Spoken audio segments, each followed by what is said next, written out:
আসসালামু আলাইকুম। সো গতকালকে আমরা বলেছিলাম, আমরা গতকালকে কিন্তু গোল্ডে কোনো এন্ট্রি নেই নাই, কারণ আমাদের কোনো সেট আপ আসে নেই, কোনো এন্ট্রি আমরা নেই নাই। আমরা হচ্ছে বিটিসিতে আমাদের এর আগের দিন আমাদের বাই পজিশন ছিল 1,08,400-তে, আমরা 7,000-এ আমরা স্টপ লস দিয়েছিলাম। সো সেক্ষেত্রে আমাদের স্টপ লস হিট হয় নাই, 7,300-400 পর্যন্ত মার্কেট এসেছে, এখান থেকে আবার মার্কেট 9,000-এ চলে গেছে। এখানে আমরা 130 পিপস প্রফিটে বুক করে বিটিসি মার্কেট থেকে বেরিয়ে গেছি। সো এখন গোল্ডে আমি বলেছিলাম যে 3500-র উপরে না যাওয়া পর্যন্ত সেল করলে আপনারা ফেঁসে যাবেন, সেল করা কোনোভাবেই যাবে না। বাই করতে পারবেন, তবে সেটা কারেকশানে আসতে হবে। 1 আওয়ার চার্টে আপনার RSI 50-এ আসতে হবে, অথবা 15 মিনিটে 50-এর নিচে আসতে হবে। সো অলরেডি কালকে যারা স্ক্যালপিং করেছেন হালকা পাতলা প্রফিট হয়তো করতে পারছেন, কিন্তু ম্যাক্সিমামই এসএল হিট হয়েছে, ফাঁসা গেছে। এখানে লিকুইডিটি কয়েকবার সুইপ হয়েছে, যেটা আমি বলছিলাম যে এখানে কয়েকবার লিকুইডিটি সুইপ হবে। সো সেক্ষেত্রে আপনারা দেখেছেন গতকালকে কনসোলিডেশন একটা ফেস করেছে, ওখানে আপনার এরিয়া করেছে, আপনারা দেখেছেন, যেখানে বেশ কয়েকবার স্টপ লস হিট হয়েছে। সো অলরেডি আজকে সকালে দেখতে পাচ্ছেন 3500 ক্রস করেছে, যেটা আমি এর আগে বলছিলাম। সো 3500-এর উপরে যে লিকুইডিটি আছে এটা অলরেডি সুইপ চলতেছে, এখনও কমপ্লিট হয় নাই, সুইপ হচ্ছে, এখনও হচ্ছে।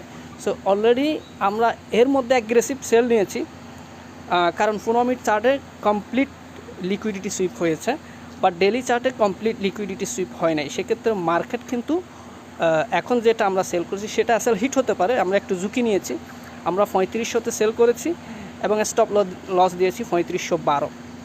সো আশা করছি যদি আমাদের 15 মিনিটের যে লিকুইডিটি সুইপ যে বিষয়টা, এটা যদি সাকসেস হয়, তাহলে মার্কেট এখান থেকে নিচে চলে আসবে।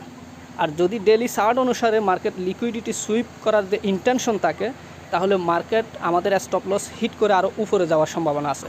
সো এখানে 100% নিশ্চিত যেহেতু নয়, সেহেতু আমরা কোনোভাবেই 100% নিশ্চিত হওয়ার জন্য কোনো অপরচুনিটি মিস করতে পারি না।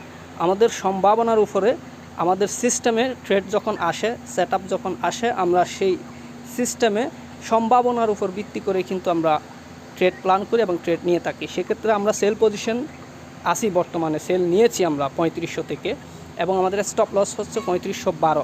টার্গেট নিচের দিকে আমরা প্রায় 1:3 রেখেছি, প্রায় 70 এবং 66, অর্থাৎ 3466 3470 থেকে শুরু করে আমরা টার্গেট করেছি 1:3, অ্যাটলিস্ট 3, কমপক্ষে মিনিমাম 2 তো নিবই আমরা যদি নিচের দিকে আসে। সো এটা হচ্ছে আমাদের অলরেডি লাইভ ট্রেডিং, যেটা বলে দিলাম আপনাদেরকে। অলরেডি আমরা এটা এন্ট্রি নিয়েছি, যেটা আপনারা দেখবেন, আমি স্ক্রিনশট দিতে পারি সেক্ষেত্রে। সো এটা হচ্ছে আমাদের সেট আপ অনুযায়ী আমরা এন্ট্রি নিলাম। এখন আমি এন্ট্রি নিয়েছি বলেই যে আপনারা এন্ট্রি নেবেন, বিষয়টা কিন্তু এরকম না। এটা আমার অ্যানালাইসিস, আমার সেট আপ আমার সিস্টেমে মিলছে, আমি এন্ট্রি নিয়েছি। আমার অ্যানালাইসিসের সাথে যদি আপনার অ্যানালাইসিস ম্যাচ হয়, আপনি আমাকে ফলো করতে পারেন। আদারওয়াইজ চোখ বন্ধ করে আমাকে ফলো করে আপনার মূল্যবান টাকা লস করার কোনো মানেই হয় না। আপনি আপনার সেট আপে এন্ট্রি পাইলে এন্ট্রি নেবেন, আদারওয়াইজ এন্ট্রি নেবেন না। ঠিক আছে? সকলে ভালো থাকবেন।